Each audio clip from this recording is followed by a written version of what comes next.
This podcast is a part of Straight Up Strange Productions. Discover more shows like this one at straightupstrange.com.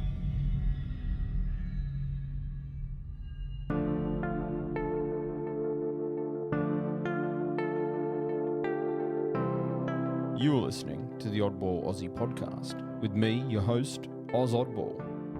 During this episode, you may hear things that challenge your own beliefs, but please have an open mind and enjoy. You can follow me on Twitter and Instagram at Aussie Oddball, and if you have any stories you want to share, send them to theoddballaussie@hotmail.com. Sit back, relax, and enjoy.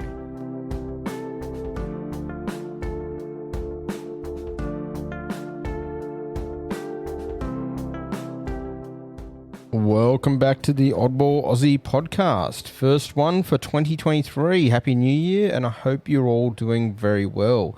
It feels so good to be back in this chair and doing this again.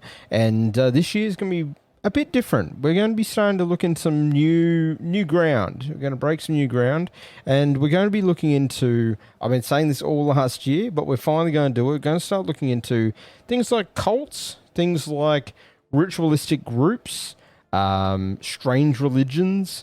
We're also going to look into how the mind works and what makes a person tick. So this is going to be, a little bit different. We're still going to be doing all the same old stuff as well, though. We're still going to be doing the Oddball Files. So the Oddball Files, that's where you're going to get all of your ghost stories, your UFO encounters, your cryptids and your sightings, things like that. I'm still going to be doing all of that. So if you don't like the darker side of things, if you don't like cults and missing persons, when I say missing persons, mostly missing persons with a strange disappearance that hasn't been solved. Not missing persons that have been found, and not missing persons where we've caught a murderer. So if you're not into that sort of darker side of things, then the Oddball Files will still be there. I mean, not that they're always that lighthearted, but yeah. It's definitely going to be something different, and don't worry, I'm not turning into another murder podcast. Nothing wrong with murder podcasts, but I can't do those sort of shows. It's not me. So we're definitely going to be sticking with the strange and the weird, but also looking at how the mind works and what makes us tick. So yeah, I'm glad to be back. So tonight we will be doing an overview of cults. Now, I'll preface this with, I also want to do a lot more interviews, and this year I want to bring on a lot more people who challenge my way of thinking. And I want to bring on people who are just very different. All the strange stuff as well, people who have had encounters. I still want all of you to contact me. I'll read your encounters out on shows as well, and definitely leave likes and reviews on Apple Podcasts. I don't think it's even called that anymore, but wherever you can leave a review, definitely leave reviews. But I'm also going to target people who are in the field of psychology, people who deal with cults and cult leaders. So anyone who's, sociologists, anyone who's been, anyone who's had anything to do with any of this stuff. Anthropologists, I'm not any of these things. I'm just someone who's just digging in and finding some questions that I want to ask and learning as well along the way. Also would love to interview anyone who has been in a cult or a strange ritualistic religion, who feels comfortable coming on and talking about your past beliefs or your past groups that you've been in. This can also include anyone who's been in financial cults, cryptocurrency cults, or in any of the investment cults, anything like that. So definitely anything that is cult-like behavior, and if you've been a part of it, let me know. Maybe you're an ex-cult leader and you want to get something off your chest. I'm always here to listen. There is no judgment on this show whatsoever. I give you the floor when you come on to the show. You've all heard that in my past interviews. So, if you want to reach out, you can reach me at theoddballaussie@hotmail.com. The link for that will be below in the description and in the title cards. And you can also find me at Twitter at Aussie Oddball, and also on Instagram at Aussie Oddball, though I'm more likely to communicate with you through email or Twitter, to be honest. I am looking into a few new social media accounts as well, maybe Matador, someone suggested to me yesterday. So I am looking into a few. So if anyone has any suggestions, hit me up over on Twitter or send me an email about suggestions for social media. No, I'm not going to be using Facebook. I'm about to actually delete the Facebook account. I just don't like using it. It's just not my scene. But yeah, so getting all that out of the way, let's go on with the show. All right, so we're going to be discussing cults. Now, where does cult come from? Well, in modern English, cult is usually a pejorative term for a social group that is defined by its unusual religious, spiritual, or philosophical beliefs and rituals, or its common interest in a particular personality, object, or goal. This sense of the term is controversial and weakly defined, having divergent definitions both in popular culture and academia, and has also been an ongoing source of contention among scholars across several fields of study. So that's the definition for you. What we'll be looking at is more of the 19th century terms. So this is where they talk about excessive devotion. This is really where the idea of cult as a derogative term started, and that's what we're going to be looking at. So we're not talking about, say, something like the imperial cult of ancient Rome or anything like that. We're going to be talking about cults in a modern sense, and definitely how dangerous they can be. And yeah, we're going to have a look at a lot of different types over the year. So tonight is just going to be talking about cults in general, what they are, what a cult leader is, and how can you identify them. What I want this series this year to be about is how to identify a cult. I want people to be entertained by this, but I also want them to have a look at this and go, am I in a cult? Is my loved one in a cult? Are my friends being attracted to a cult? Yeah, these are the questions I want people to ask themselves, because I'm doing a lot of this because I've met people who have fallen into these cults. I've got friends who have fallen into cults or have almost been pulled into cults. Or cult-like behaviors. So there's definitely cults of personality out there that can drag people in, and you might not realize it until you're deep inside the cult. So definitely use this as a learning tool as well. So when we look at cults, we need to look at one of the earliest people who started researching them, which was Max Weber. Now, Max Weber was born in 1864 and died in 1920. He was a German sociologist, historian, jurist, and political economist.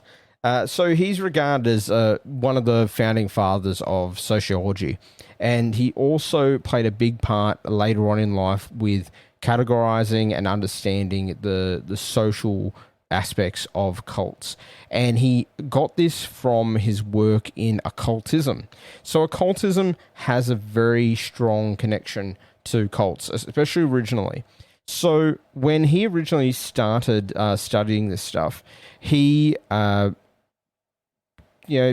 into some of the different sociology of the Far Eastern religions and started to realize that there were connections here to some of the Western groups that were forming. Now, he would look into mostly German occult figures.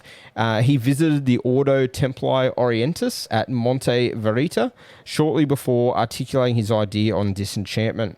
He is known to have met the German poet and occultist Stefan George and developed some elements of his theory of charisma after observing George. Now, this is the idea that charisma can win people over, can control people. It's the old idea that someone who has a lot of charisma can easily make anyone believe anything.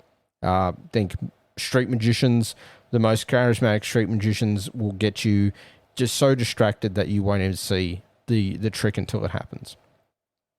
So he would study all this, and then he would bring this forward. Now, the interesting thing was from the early 1900s all the way till 1940s, and a little bit in the 60s, but sort of started to change from there on. There was a culture amongst upper middle class and lower upper class people and families who would have these dinner parties. They invite the friends around and they would all get together. And we all know dinner parties and all this. And I'm not talking about the dinner parties where you throw the keys in the bowl. I'm talking about dinner parties where they'd finish their meals, they'd have a chat, and then they'd close a certain room up in the house. From here, they would then try to communicate with spirits. This was very, very popular during these times, never to be displayed in public, never to be spoken about in public. This was essentially the upper middle class and lower upper class having their own little secret societies. Now, to do this occultism was very taboo. This could involve having seances, connecting hands and trying to communicate with spirits, using incenses to stimulate spirits. This could have been with later on in years with the use of Ouija boards. If you want to know about Ouija boards, have a look at my episode. Just type it into to the Podbean there. You'll find my episode on Ouija boards. Very, very interesting.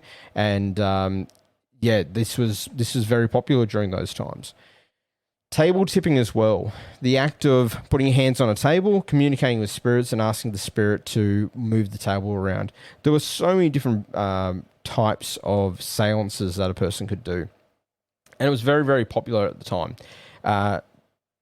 So this really sparked interest in a lot of people to take it further. From here, we'd see Max Weber's teachings start to spread, and maybe not directly from him to another person, but definitely others would start to take up his ideas and spread them. So someone who was very, very important in occultism, in debunking occultism, was Harry Houdini. Now, remembering that Max Weber died in 1920, well, Harry Houdini died in 1926, so only 6 years later. And he was also very, very big into going around debunking these people who were basically taking advantage of others, bringing them into the haunted mansions, the fake mansions and things like that. So when you go forward from Houdini, you've got a lot of other people who start carrying this on as well. Now, this then drives people a bit more underground. So people become a bit more protective, smaller groups in people's homes. So we see the 1930s, 1940s, these are smaller groups. But now these smaller groups start thinking, well, if we can do this in our own home, is there anywhere else we can do this? Is there anyone else we can discuss and have and share our views with that aren't going to treat us like we're crazy? And of course they found this. They found each other, and when groups of people who have the same willingness to believe in something come together, all it takes is a single person with charisma and ability to take control of that group of people, to make them believe things that they didn't think they would believe before. I can guarantee you a lot of the people who are deep into these cults nowadays, or have been in the past, if you were to speak to them 10 years prior, 5 years prior, they would not believe what they were going to do in 5 years' time, in 10 years' time. They would just shrug it off and say, I'd never be that person. Some people are so convincing. And throughout the year, we're going to discuss even how advertisement, how media, how celebrity really controls people's minds in a different way. But let's focus on the cults for now. So when we think about cults, we've got to think about different types of cults. So there's a lot of information out there about different types of cults. A lot of different people break it down into lots of different ways of describing it. Now, one person I've really looked into that has a really good sound control on this stuff is the ICSA, which is the International Cultic Studies Association. So ICSA. So ICSA, very interesting. Go on their website. They have resources for anyone who is leaving a cult, anyone who has left a cult, who needs help. They will steer you in the right direction, and they're an international group. I never even knew about them. And I've been studying them. I've been studying cults now since middle of last year. And it was only recently that this group sort of popped up in a in a conversation I was having with someone. So once you do find them, their information is so far spread. You can find help from them anywhere in the world. It's really, really worth looking into. And the other one I would recommend as well is Cult Recovery 101. You can go to them at cultrecovery101.com, and there's a lot of resources on there for anyone who is worried about a loved one or is worried about themselves. And the website for ICSA is ICSA, ICSA, home.networkforgood.com. And you can become a member, you can donate, or you can just use their resources. Honestly, all their resources are free. The donations are just to help them keep going. But you can use all their resources to help understand cults. So now that I've done spreading their word out there and spreading their website out there, let's have a look at what what ICSA says about these cults. So ICSA breaks it down into some checklists, into a checklist, and I'll post this checklist in the description of the show as well for you to have a look at. And anyone who is interested in this stuff and anyone who wants to join me in studying this stuff over the next year, save this somewhere. It's really important to save this and learn what you're looking for when you're thinking about, is someone a cult leader, or is someone in a cult, or is this group a cult? And a cult doesn't need to be thousands of people. It can be 3 people. 3 people can be a cult. So here's the checklist. The group is focused on a living leader to whom members seem to display excessively zealous, unquestioning commitment. The group is preoccupied with bringing in new members. The group is preoccupied with making money. Questioning, doubt, and dissent are discouraged or even punished.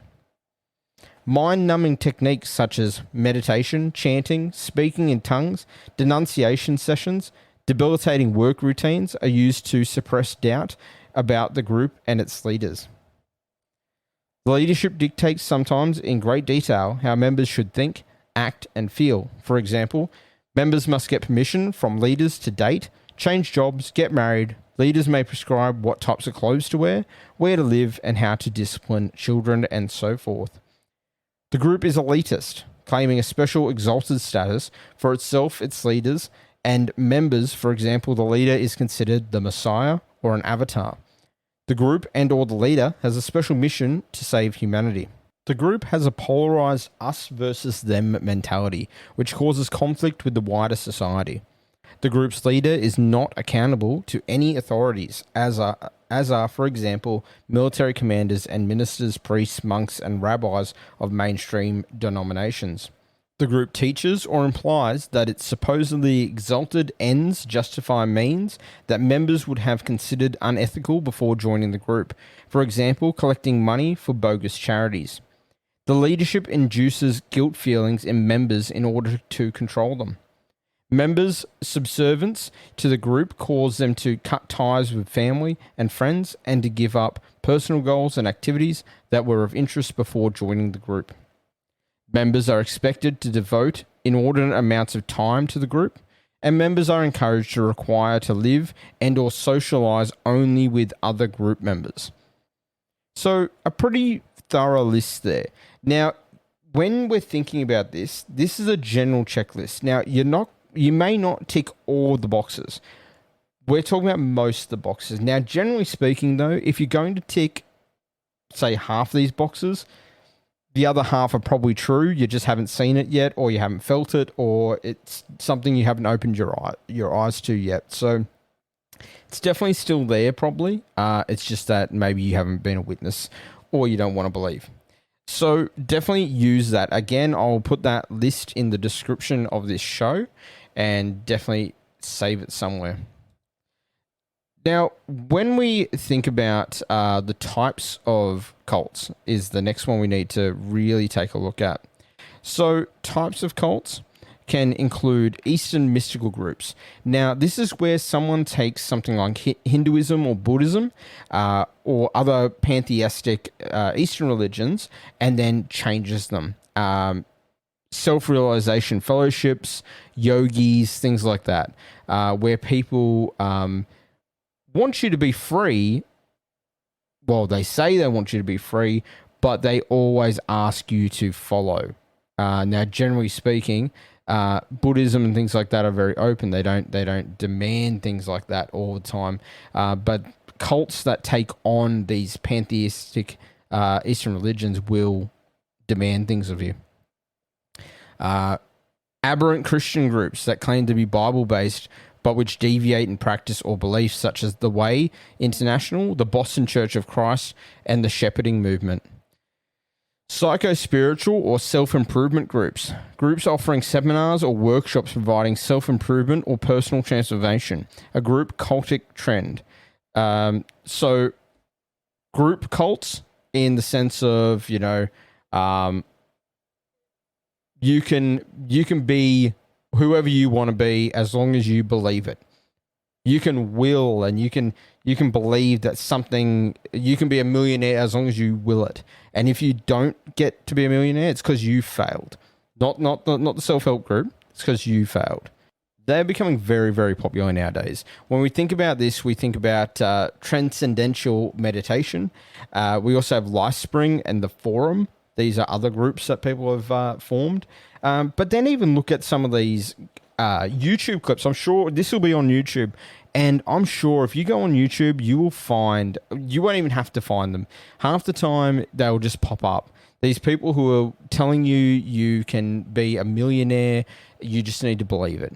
They're telling you that you can be a millionaire, you just need to follow their 10 rules. Or even more recently, I've seen people with, I have 3 rules. And you get through the ad and they only teach you 1 rule. The other 2 rules are behind a paywall. And it might be a one-off book. You buy this one-off book and this book's going to tell you how to be the fittest person in the world. But the problem is at the end of that book, it tells you that you need coaching, you need guidance. And from there, you then go into, I need to pay a subscription service. I need to buy their next book. I need to buy their supplements. I need to buy their vitamins. Whatever it is, that's where people start. This is a very common form of cult-like behavior and very, very common cults. And I'm flat out going to call most of them cults because it is very much a cult of personality. We then have the eclectic or the syncretistic, a combination of several religion traditions, includes the Unification Church, also known as the Moonies, and the Church Universal and Triumphant. So this is, using religious traditions and putting them in a more modern spin. Then we have the psychic, occult, and astral. These groups offer secret wisdom and lost truths. Examples include UFO cults and Edgar Cayce's Association for Research and Enlightenment. Now, I won't say their names right now, but if you're a long-term listener of the show, you'll remember in my very early days, I crossed paths with a certain UFO leader who I would suggest has a group of people that tick a lot of the boxes working under him. These people were very, very threatening to me, and I still get the occasional threat here and there. But they're in my sights. I'm going to be definitely talking more about them in the future, so keep an eye out for that. You'll know them as soon as they come up. So then we've got established cults. Now, established cults are Bible-based cultic religious movements, which have achieved mainstream status. This would include Mormonism, Jehovah's Witnesses, and the Christian Science groups.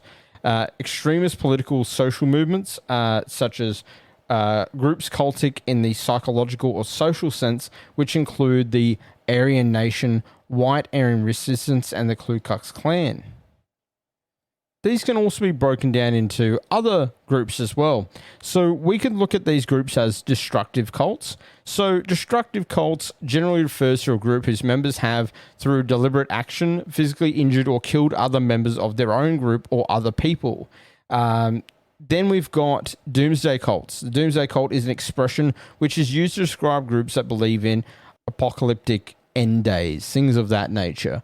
And it can be used to refer to both groups that predict disaster and groups that attempt to bring it about. In the 1950s, American social psychologist Leon Festinger and his colleagues observed members of a small UFO religion called the Seekers. For several months, they recorded and they spoke to them.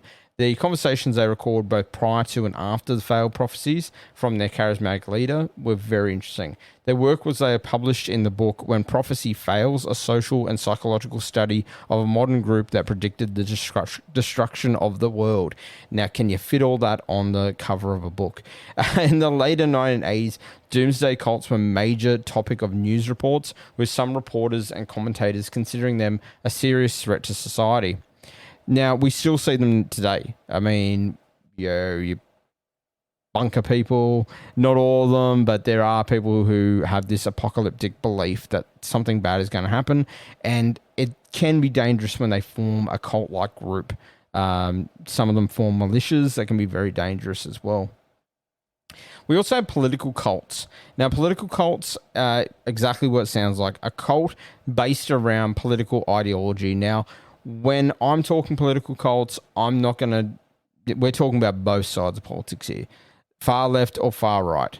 Now, generally speaking, if someone says they're very left wing or they're very right wing, they generally don't mean like this. When we're talking about political cults, we're talking about people who are willing to kill and die in the name of their politics. People who are willing to kill and die in a society that doesn't require it. So we're not talking about, freedom fighters in a tyrannical country, third world country. We're talking about established politics where people try to subvert the normal means of election and things like that. And generally as a group. So in their 2000 book, On the Edge of Political Cults, Right and the Left, Dennis Turish and Tim Walforth discuss about a dozen organizations in the United States and Great Britain that they characterize as cults.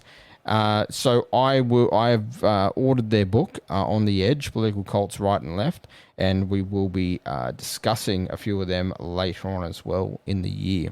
So then we've got the polygamous cults. So where, you've got men that can have multiple wives. Very rarely is it the other way where you've got women have multiple husbands, but they do exist out there. A lot of the polygamous groups are tied to domestic violence and child abuse. So not saying that all polygamists do this, but a lot of the polygamous cults do end in this. And there are quite a few that we will be discussing about, especially anyone who has already heard of Wilford Woodruff. Yes, we will be talking about him this year. Then we've got racist cults. Sociologist and historian Orlando Patterson has described the Ku Klux Klan, which arose in American South after the Civil War, as a heretical Christian cult. Cults that are formed around a racial belief that one race is superior to the others. Some can see... most would say that Nazism is very much a cult-like behavior behind them, especially when we look at neo-Nazis and things like that. Then we have terrorist cults based around jihadists, based around people who want to use their cult to perform terrorist-like activities. So not always, it's definitely not one belief system. Certainly one belief system gets blamed for it a lot of the time, but we see terrorist cults in the IRA. There was some big terrorist cults within the IRA. So if the mainstream IRA were what they thought as freedom fighters, the worst of the worst would be your terrorist cults. We've seen this with multiple countries all around the world with multiple different belief systems. So it's not just one particular race, and it's not just one particular religion that forms a terrorist cult. Just want to get that off the table as soon as we start. Because it's a very, very much... I grew up late 90s, early 2000s, where we were supposed to be scared of Muslims. News wanted us to be afraid of them after September 11, and now I have some really good friends of mine who believe in that. And I treat them exactly as I treat all my religious friends. Just don't shove it down my throat. We're talking again about extremists. We're talking about people who take the word of something and take it to the nth degree, who take it out of context and want to use it to harm people and to terrorize people, whether that's psychologically or physically. There's also a lot of anti-cult movements, and some of these you need to be worried about.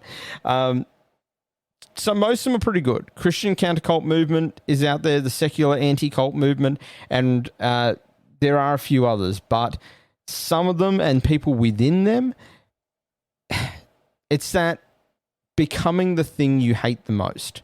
Some of these counter-cult movements become very cult-like in their own orthodoxy, in what they believe and how they follow through with it. You could see a lot of people who were witch hunters back in the day in Salem. You could say a lot of them were very cult-like in their groupings. They would meet together in a meeting hall and they'd discuss where they'd go and hunt witches next and things like that. So there's definitely counter-culture movements that eventually become what they are trying to fight. Again, this is not to attack anyone's belief systems. Please be aware of that. Now, so we discussed the types of cults. We discussed what makes a cult, but why? Why do they exist? Well, cults all have very similar characteristics, as we saw with the different types and as we saw with the checklist. Now, people who are looking for something are going to be drawn towards cults. People who need leadership, they are rudderless, they need a shepherd, will seek out the authoritarianism of a cult. People who are counterculture to society, people who do not feel they fit in with normal society, might find the oppositional basis of many of these cults to be the values that they fit in with. Maybe not all of them, but, you know, they listen to the same music as me. They like to dress the way I like to dress. So at least we've got that in common. And before they know it, they're being inducted in.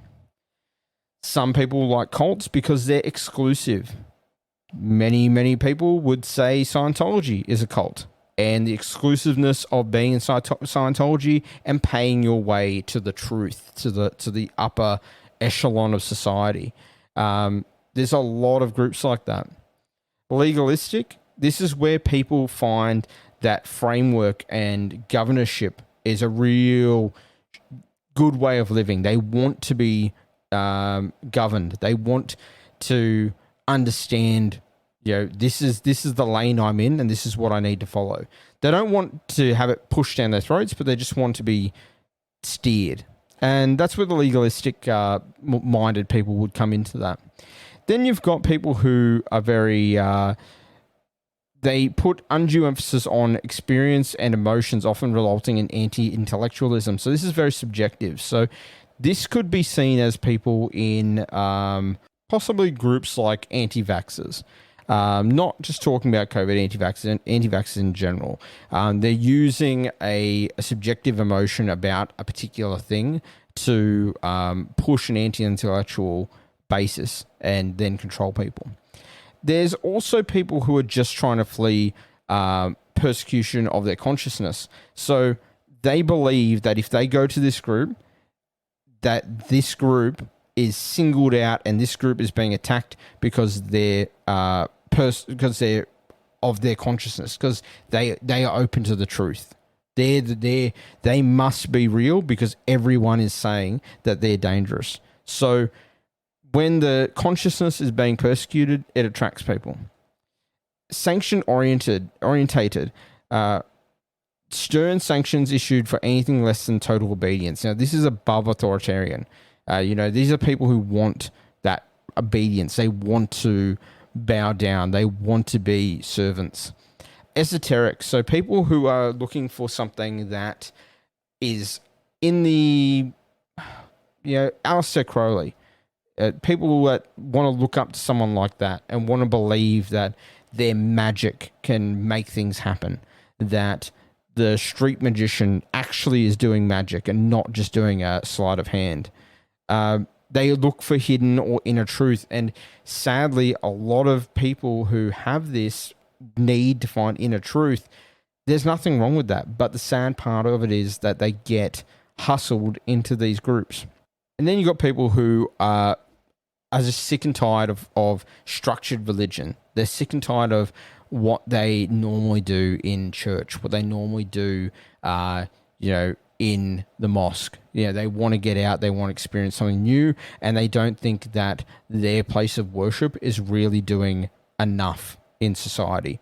And then all of a sudden a group comes along and says, you can be you can be a problem solver and not just turn up. You can do something. And that thing might start off with, you come in every day and you pray as you would in any church, mosque, or anywhere like that. But then it turns into, but now we need you to do this one thing for us. Then that one thing becomes, we're going to look after you. We're going to make you some made up rank that they give you. And now you feel empowered. Now you feel stronger because you're a level above all the new ones coming in. And so you feel like you've got a place to belong. And they lean on that for the rest of your time till the point where you're doing something very dangerous or very stupid, and you're maybe taking someone's life or doing harm to someone.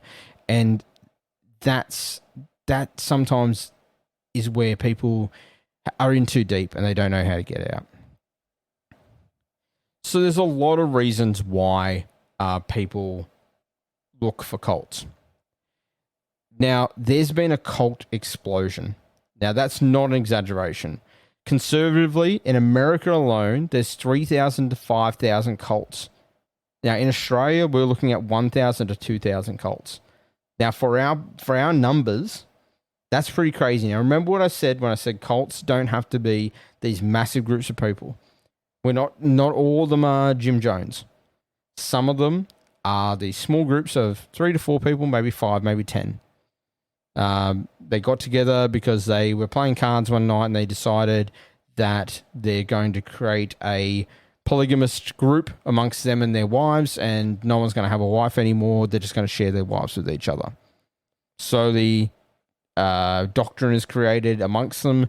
They start believing in something. They start worshipping something, and next minute they become a cult. That's how some of these little cults can start and maybe never grow, or maybe become something bigger. Many of these cults fail in their first year of being in existence. They've got about the same failure rate as small business, to be honest, but I think small business would be a bit safer for you to go into psychologically anyway. So then we need to look at the statistics. So the statistics show that doctrinal issues alone have little to do with why most people join cults. The 3 main reasons are healing for emotional hurts, establishing friendships and relationships, and spiritual growth. Now, those 3 things sound fine, don't they? They sound really healthy. They sound like things that we would join a self-help guru for, a group of friends that we've got a common interest in. Now, if that's where it stops, that's fine. It's when these groups start to ask you to do worse things. Then you could add in there coercive persuasion or thought reform, properly called brainwashing. So this is where they fill your head with something, make you believe that you can be someone as long as you join this group, as long as you pay your money, as long as you do the dirty deeds that we want you to do. You join a cult-like group with your wife and kids, and the cult-like group tells you to hand your wife and kids over. They're going with another man now, but we're going to now make you a spiritual leader within the group because you handed your wife and kids over. Yeah, that's brainwashing. Someone who's willing to do that, that's absolute brainwashing. So a growing body of research supports the view that many cults effectively utilize subtle forms of psychological persuasion to recruit and retain members. So virtually anyone can get involved in a cult under the right circumstances. This is where it's the most terrifying thing to me, because I've watched people enter these groups or group up with people believing that they're doing the right thing. That, oh, I couldn't be in a cult, could never be in a cult. 3 months down the track, everything they described to me is exactly what a cult does. Yeah, and if you even once try to question that, ooh, now you are ostracized from that cult, and you've been so busy putting your effort and your focus into this cult that you've burnt your friends, you've burnt your family, and now the cult has turned its back on you. So now you can't go back to your family. You can't go back to your friends. They don't trust you anymore, and you've well and truly burnt those bridges. So what happens? Well, one or two things. You maybe have a strong enough persona where you leave and you start a new life. Eventually, maybe you try to rebuild bridges and you get some of your friends back. Maybe your family, forgives you, but this takes time. The other side of this is that cult comes back to you, and they say to you, well, look, we're going to give you one more chance. You know what you did was wrong. We're going to give you one more chance. You come back, but when you come back, we're not going to, feed you or clothe you. You're going to have to do all that yourself from now on. You're going to have to pay a heavier subscription, or you're going to have to do more work around the house or the mansion or whatever they're living in, or you're going to have to give up family members. You've got a daughter. Okay, well, you're going to have to marry that daughter off to one of our sons, and then you can come back into the group. These are the things that people then go, well, that seems quicker, and their brainwashing hasn't worn off. So that seems quicker, that seems better, so I'm going to go with that. Crazy, crazy thoughts, but it can happen to any of us. There are some people who are more predisposed to this. People such as addicts, anyone who has an addictive personality and easily gets addicted to things, are generally easier to sway into a cult-like family or group. So when we think about things like that, we know these people. We know our family and friends who are addicted to poker machines. We know our family and friends who are addicted to, buying the trashy magazines and listening to everything that the trashy magazine has to say. And, you can't say anything because this newspaper told them, this is what is wrong with the world. That newspaper told me to believe that, so that's what I'm going to believe. People who can't separate their brain and can't look at opposing thoughts are very much more predisposed to being controlled by a cult-like movement. So certainly if you are someone like that, you've got to have a very introspective thought about yourself and where you go from there. So we've had a look at why people join, the types. We've talked about the checklist and how to identify that your family or a friend is in a cult. Now, we're going to go to a very quick break. We're going to play a tune for you now. And after that, we're going to talk about a few of the deadly cults that we've seen out there to give you an example. A few of these you probably have heard of. And then we're also going to discuss cult leaders in general. So we're going to target the leader overall. For now, this is Daddy Longlegs with The Stranger Rides Tonight. Enjoy.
radio land. Yeah.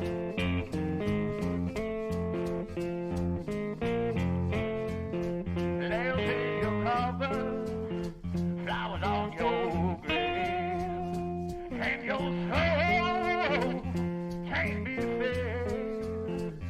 Ain't a thing you can do, got my evil eye on you, evil eye on you, my evil eye on you, yeah. Whoa, ho, ho, ho. Wah, he. How, how, how, how.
And welcome back to the Oddball Aussie podcast. Okay, so we're discussing cults and what are they, where they come from, how do you who joins them, who's susceptible to them. I think we've had a really good sort of conversation so far, even though it's been one way. But if you want to tell me anything that you thought of, any feelings you've had so far from the show, let me know at theoddballaussie@hotmail.com or send me a message on Twitter at AussieOddball, on Instagram there as well, if you want to check that out. So, it's interesting stuff. I find it very interesting. I hope you do as well. And we're only scratching the surface. There's a lot more to go into with this. From here out, we're going to now discuss a few cults that exist out there that we know of or that have existed, many of them gone now. So a few more of the famous ones. We're not going to go in depth on them. We're just going to give you an overview, and a few of these names might make you go, yep, I know that one. And then from there, we're going to start talking about cult leaders. What makes a cult leader? So a long episode tonight, but I figured it's been a while since I've sat down and record for you all, so I'd push out a long episode for my first one back. So let's have a look at some of these cults. So you've got the People's Temple. So Reverend Jim Jones started the People's Temple. It was originally to help the homeless and jobless and sick. So this had good intentions on the surface until we dug further in. To remove his group from further scrutiny, Jones started a colony in the jungles of Guyana where he hoped to build a tropical utopia. So a congressman then visited the commune with 3 journalists to investigate the abuse claims that had been thrown out there. There was quite a few abuse claims of rape, physical abuse. And so when they got there, they were shot and killed when trying to leave. So after the shootings, the 913 commune members, including hundreds of children, perished after drinking poisoned flavor aid. So the old saying, or the saying that people use, don't drink the Kool-Aid, meaning don't believe everything you're being told. Don't drink the Kool-Aid. That's exactly what they drank. They drank the Flavor Aid, different brand, but Kool-Aid worked its way in there somewhere. But Jim Jones had them drink it all. He had his own little throne there that he drank it as well, and they all died. I'm not going to share pictures of it. You can look that up yourself if you choose to, but just be aware it is very horrific what you'll see. Hundreds and hundreds of dead bodies, and some of them are children. And they all believed in Jim Jones that strongly that they just went with it. And he got there, he won them over through food, bit of money, housing security. Yeah, no one else is helping them. He chose to target downtrodden people for a reason. Then we look at people like Heaven's Gate. Heaven's Gate was the cult led by Marshall Applewhite primarily, and they thought that Earth and everything on it was about to be recycled to a clean state, which meant they needed to get off the planet. And the only way to do that, their leader told them that they could hitch a ride on the Hale-Bopp comet in 1997 in March that could help them to survive. 39 members, including Applewhite himself, poisoned themselves in shifts in a California mansion wearing Nike sneakers and armbands that read Heaven's Gate Away Team. And sadly, I was told that there's still people out there who still believe that there's something to it. That the away team was sort of a sacrifice, and that Applewhite knew what he was doing. Again, we'll get into that over time. Obviously, we've got people like the Manson family, charismatic, played guitar, formed his criminal group called the Family. In 1968, that was, Manson thought an apocalyptic race war between whites and blacks would occur in 1969, after which the commune would rule the new world. However, when it did not happen, he then sent out his followers, his family, to do a string of murders to show blacks how to do it. But the victims Manson selected were those who had not helped him with his music careers. So this was, very targeted. Again, focusing on a group of people who this time around it was more charisma that attracted them. And he used his apocalyptic race war to really drive people to believe what he was saying. And we got the Branch Davidians in Waco. They were a major split from the Seventh-day Adventist Church. Branch Davidians are famous for the 1993 FBI raid on Waco. In their compound, 76 were left dead. The event more or less resulted in the disappearance of what many considered to be a cult, which believed in an imminent apocalypse. So again, another apocalyptic cult.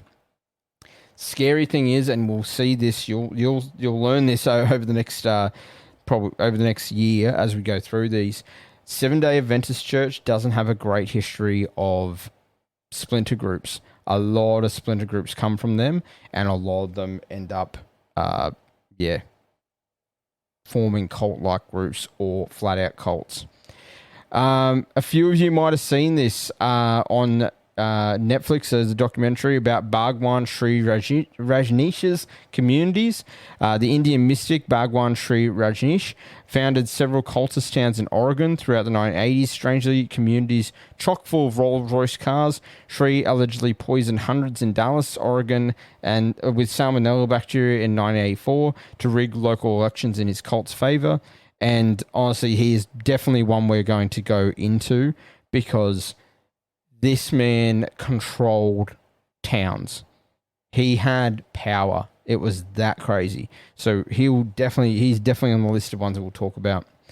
Then we talked about cargo cults already. Now, some of you who've been listening for a fair while will remember the episode on cargo cults. If you haven't, go back and listen to that. We might touch on it, but it won't be till later because we've already sort of talked about it. Cargo cults are these isolated communities on islands that have only ever encountered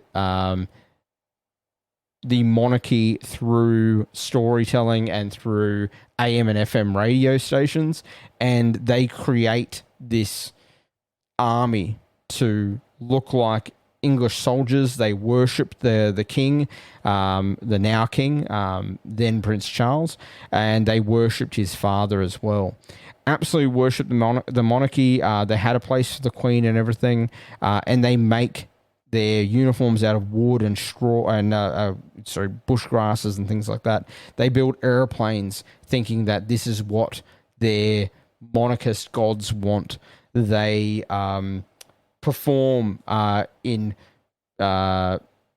groups to their people dressed in this very colonial style uniform that they've created. They create medals for each other. It's very interesting. Just from what they encountered, and a couple of times the royals had actually visited, and this was like Jesus coming back to Earth for most of them. And then we got the Raelians. So if you believe UFOs spawned most religions, mind transfer is possible, and cloning can lead to reincarnation, then you might be a candidate for the Raelian Church. Started in France in 1970, a Raelian follower made headlines in 2003 when she claimed to have conceived the first cloned human, but the event was later called a hoax. Again, definitely one we'll be touching on. That isn't the UFO cult that I was referencing, but there's a lot of similarities. There's a lot of similarities to the one that I'm thinking of, and honestly, I'm thinking that when we do that episode, I will welcome anyone who's part of that group to come and have a conversation. Little bit of juice there, just for you to sit there and wonder. Maybe go through the back catalogs of my show and see if you can figure out who I'm talking about. So, what is a cult leader? So, a cult leader is a person who can manipulate and control others through charisma, through shady dealings, whatever it takes. Generally speaking, a cult leader is someone who has that something that people want to follow. It's very interesting when you see a lot of cult leaders, they could have very easily been politicians with a different life, with a different background. They could have been politicians. Some people will say that politicians are very much like cult leaders, very narcissistic, and very, very much about themselves.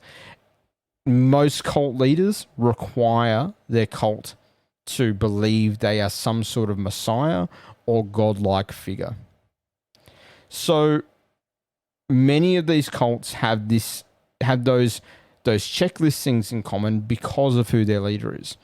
because they have these leaders who all have so much in common, it makes the cult then in turn be very much based around that cult of personality, that person, the persona.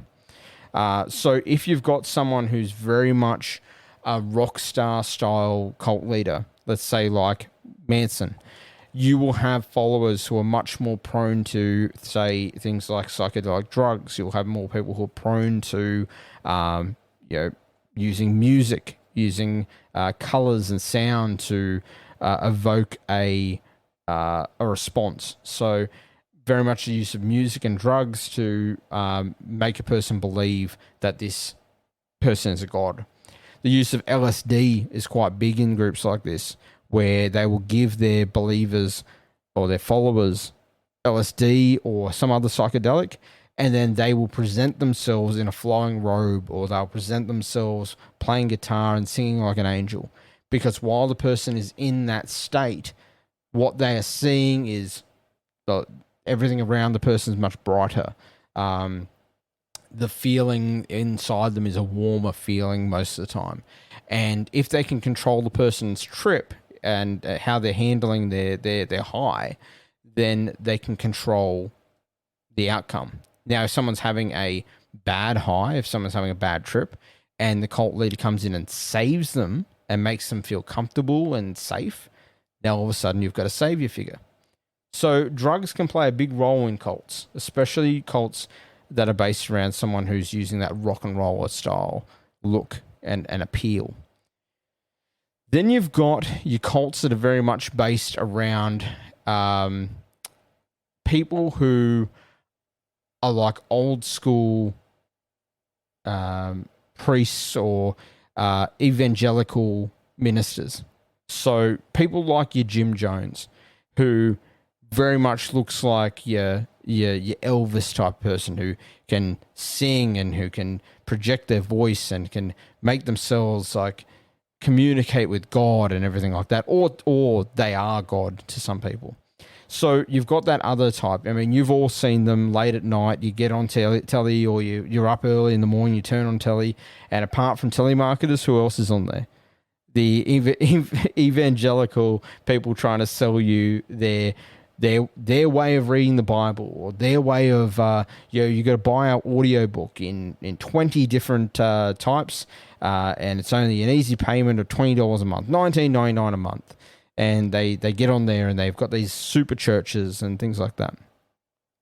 Those type of people are another type of those cult leaders. And then of course you've got everything in between. Then you've also got your occult type leaders. So people like Crowley, Aleister Crowley, you could say his followers were very cult-like. You could say what he was doing was very cult-like, and how he ran things was very much like a cult leader. So you look at people like him and you go, okay, so he's using the dark arts. He's using a person's need for that spiritual fulfillment. They need to know there's something else after death, or they need to feel like they can make spiritualism happen in front of them. And following someone like an Aleister Crowley, will definitely lead them into that sense. And then you've got your gurus. Your gurus are your types that are like your financial guys. Now, you see these guys on YouTube all the time. You see them in their ads, or not just guys, ladies as well, trying to tell you that you can make millions selling books on Amazon. You can make millions by trading crypto, but you've got to buy their secrets. Now, guarantee you will never see any of the wealthiest people in the world doing those ads. The real people, the ones who have real $1 trillion wealth, $1 billion wealth, will not be doing those ads. These people hire cars, they hire Mercedes, or they hire Lamborghinis to have behind them to make it look like they're super wealthy. How many millionaires do you really think have their Lamborghini parked in the back of their garage, which is also their YouTube studio. Yeah, it's just not feasible. But people follow that charisma. They get on board with that. I'm going to lead you down the path. I'm going to show you something new, and I'm going to show you how you can become like me. So you're being promised to become like the Messiah for a simple payment of $12 a month. But then you got to buy everything else with it. Then you got to pay to go to the seminars. Well, even worse now, they're paying you to sit in your home and watch the seminars. So it gets even more expensive. So they're your sort of self-help. They're your gurus, your guru type cult leaders. Then we look at your people like your yogis. Now, yogis are the ones who are using their status in, say, spin-offs from Buddhism. These are like Rajneesh. These are people who very much use meditation, maybe some use of drugs, but definitely use of meditation, definitely use of Eastern belief systems to try to control how a person believes, what a person does. Then you've got, going back as well, to your gurus, your self-help gurus. We'll talk about a big one that is absolutely insane called NXIVM, NXIVM, NXIVM. There's definitely one we're gonna tackle over the next few months because their story is mind blowing. The amount of control they had over people. They were essentially a sex cult, and yeah, they were exactly that, self-help gurus and yogis, combination of both. That led to a downfall. Now, I'm not saying all yogis are terrible.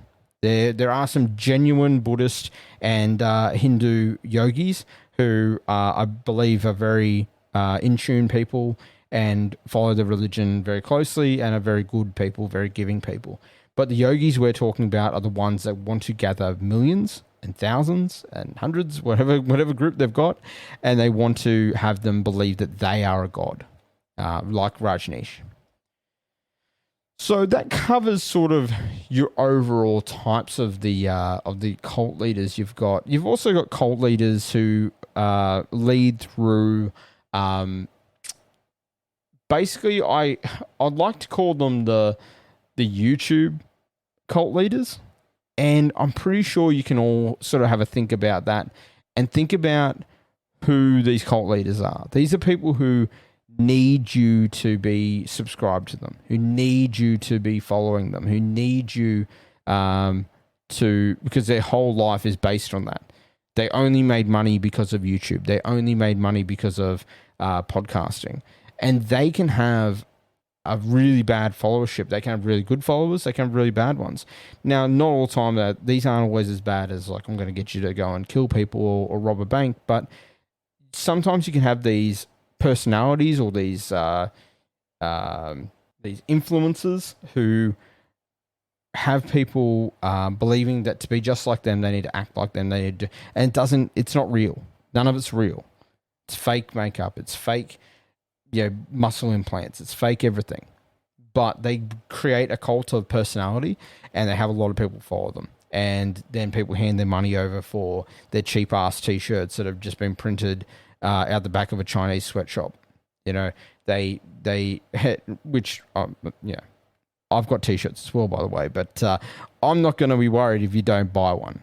That's just if you're interested. But to be serious, we've got people out there who don't even realize that they're a cult leader, to be honest. That's a grey area. We're going to tackle that later in the year.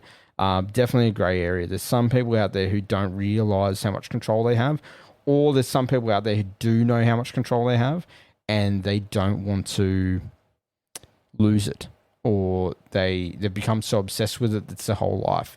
Think, Logan Paul, people like that. So, yeah, I mean, you quantify them into your cult leaders, your cults of personality. It's definitely something to be aware of. So here's some ways to spot a cult leader. Now, again, this is a list that I'll put in the description below as well. So definitely check this one out. So the cultic leaders, how do you spot them? So number one, they tend to be charismatic and seductive with a penetrating, boundary violating gaze and leave you feeling like a spell has been cast on you. They promise miracles and exaggerate their claims. They are self-inflated, grandiose, deem themselves special, and think they have the 411 direct to God. They often have a fascinating origin story that can't be proven or disproven. They often claim to have been granted a miracle of their own, and having been granted the miracle, they now have the power to grant you one for a fee, or for sex, or for something you might not wish to give away, like your power. They tend to be grandiose show-offs. If they do have mystical powers, some do, some just fake it. They love to flaunt it to impress you and hook you and make you feel fascinated. One part I don't agree with that is that some do. None of them have mystical powers. You may find yourself feeling ungrounded, dizzy, and ecstatic as if you've fallen in love. They disempower you to empower themselves, feeding off you energetically. So we call these, energy vampires. They are masterful at gaslighting and make you doubt yourself. So, you'll tell them, but you said I was going to be a millionaire. No, I said you can be a millionaire like me if you do everything correctly. You mustn't have done something correctly. You mustn't have followed all my scriptures. You mustn't have done everything I told you to do. That's why you're not a millionaire right now. They are very fragile. If you challenge them and wobble, under anything other than blind adoration and worship, especially if you bring up science, try to prove their claims, counter them with evidence to refute what they say, or otherwise suggest that they are anything other than the godlike Messiah they claim themselves to be, they turn on you. Yeah, very quick to anger if you question them. They're often extremely insightful and intuitive and use your traumatic wounding to hook your most burdened inner children and try to get those parts to bond to them so they can control you. Once those inner children bond to your own divine self instead, you'll be less vulnerable. So what they're saying there is, understand who you are. Forgive yourself for your past stuff. Don't let someone use that inner childhood trauma or trauma from any time in your life to control you. They are unwilling to humble themselves, apologize, take responsibility for their behaviors, or otherwise admit to their humanity. If they wind up making a mistake, instead, they'll double down on how special and righteous they are, even in the face of evidence to the contrary. They tend to mock science and critical thinking and cast aspersions on those who care about such things as if they're better than science. They try to separate you from your family and other loved ones who might question the cult leader and sow seeds of doubt in you. In order to achieve the 100% domination cult leaders require, they need to isolate you from the critical thinking, skeptical thinking as well, concerned loved ones who might talk some sense into you, and any healthy leader will support and foster your other intimate relationships rather than force you to choose between the cult leader and your family and friends. So, a proper spiritual leader will never ask you to choose between your family and them. They create for the cult follower an intense and or unprecedented type of emotional experience, usually cathartic or touching into a trauma in some way. That trauma bonds the recruit into the leader's group. They preemptively arm the new recruit with the tools of how to fend off friends and families' concerns on the grounds that ordinary people don't understand what we're doing here and may try to talk you out of it. Don't let them. We have everything you need right here. And that's so powerful for someone who is very naive or someone who's very damaged or hurt to go into a group and be told, look, when you leave here and your family finds out about us, they're going to try to turn you. They're going to try to turn you against us. You go to your family, tell them what you're getting into, and your family generally wants to worry. They want to care. And all of a sudden you go, whoa, wow, he was right. They are trying to, disempower me. They are trying to stop me from joining this group. So, confirmation bias kicks in and the person then believes that the yogi or the leader is correct. They get a power hit off controlling cult followers with uniforms, dietary restrictions, weird sleep patterns, sexual prohibitions or requirements, or other patterns of domination. Now, again, going back to the financial gurus and people like that, how many of them tell you when to wake up, when to go to bed? How many of them tell you what you should be eating, when you should be training, when you should be working? There's some crazy stuff out there. I can't remember his name, but there was one I watched the other day who said that the first thing he thinks of every day is his most loved person in his family being killed in front of him, and then that's what makes him, seize the day. That's what makes him, that feeling that he tells you to really believe. Now, someone correct me. Someone tell me this guy's name, because I'm going blank on his name. But he tells his followers to really believe that person is dead, and then you will then come to realization that they're not dead, and then you'll use that hurt to then propel yourself in the day. Yeah, crap bloody talking. That's friggin' insane. So if you turn away from the cult, they'll ramp it up with persistent unwillingness to let you step away. The cult leader, and often the followers as well, will argue, cajole, attack, gaslight, and threaten you with dire predictions of all catastrophic things that might happen to you if you don't cave in and join the cult. They may claim to have access to secret knowledge directly downloaded by some special spiritual power and refer you to a sacred text that cannot be questioned in its ultimate authority. They may inflate themselves with some special moniker like John of God or Shaman, a label never used by actual indigenous shamans. Yeah, so they might come up with things. Yeah, they might call themselves God. They might call themselves Messiah, Papa, Daddy, Mother, Mum. Whatever it is. They will use these ranking systems to control you. And these are always charismatic narcissists. And they always try to single people out. You get 3 or 4 people following what you are believing, and then you get an individual who doesn't believe it. Put them in a room surrounded by the believers and by this charismatic narcissist, and they're outnumbered, they're outgunned, and they will start to believe everything that charismatic narcissist says, or even just a tiny bit. They'll get a tiny bit of it and they'll go with it. Now, we're going to end on this. There's always light at the end of the tunnel. You're never too far into a cult. I mean, apart from maybe hurting someone, killing someone, raping someone, obviously there's breaking the law. But if you know someone, or if you are that person who is on the verge of joining cult, or you sort of go away from this going, I think I might be in a cult, or I think I've been invited to join a cult. Look, reach out to me. I'm always happy to have a chat, even offline. Even if you don't want to come on the show, always happy to have a conversation. But there's always light at the end of the tunnel, and that's called deprogramming. The term deprogramming was coined in the 1970s when the emergence of new religious movements peaked across the USA. Often guised as an intervention, deprogramming was the practice of convincing cult members to renounce their group's ideology, using whatever methods were deemed necessary. Now, back then, wasn't good. The 70s, we're talking electrolysis, we're talking about a lot of bad ways, starving people. It was almost as bad as what the cult was doing to them.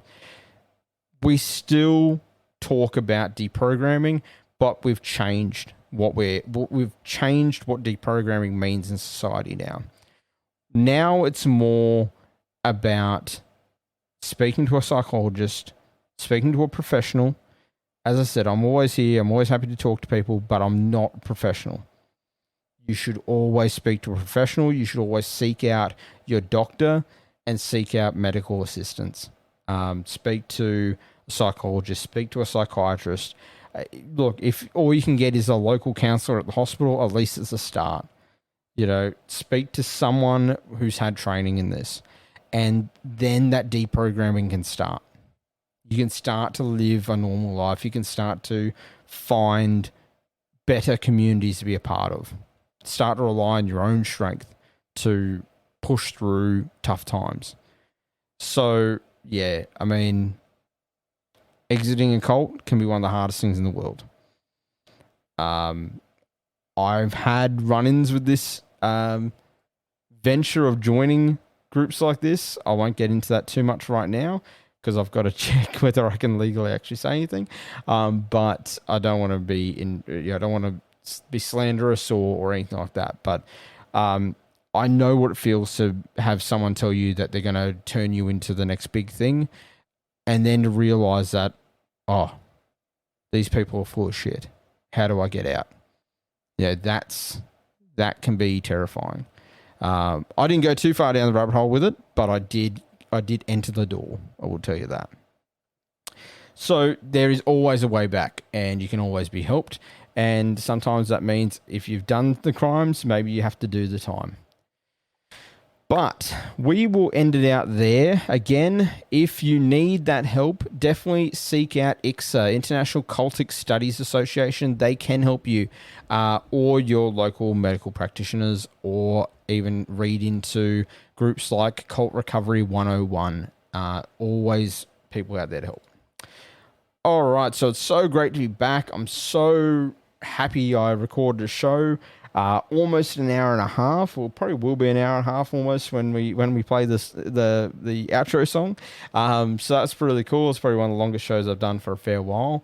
I'm really charged to talk about this stuff, and because I'm supercharged about talking about this darker side of the human mind, the cults, the rituals, things like that, it's also charging up that to do those oddball files where we talk about, ET, where we talk about Bigfoot and things like that.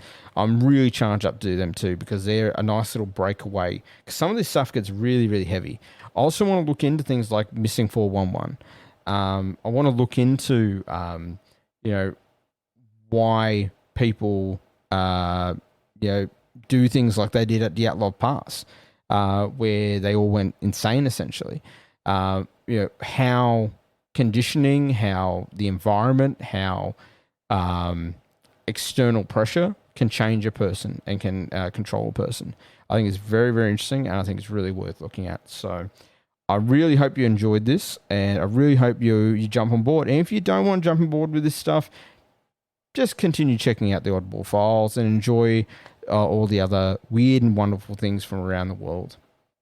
Again, if you want to reach out to me, theoddballaussie@hotmail.com, @AussieOddball on the Twitter and Instagram, and I'll definitely get back in touch with you if you reach out to me. Also, check out Wisdom on Wisdom over there. I have got a little page. You can check it out. You can ask me questions, and I can answer you the questions in real time. And I'll be doing some short format content on there as well. And check out the YouTube channel, the Oddball Aussie Podcast. And you'll also, wherever you listen to podcasts, you'll find this show. So again, I am so happy to be back. Look after each other. Stay safe out there in the weird. Good night, my friends.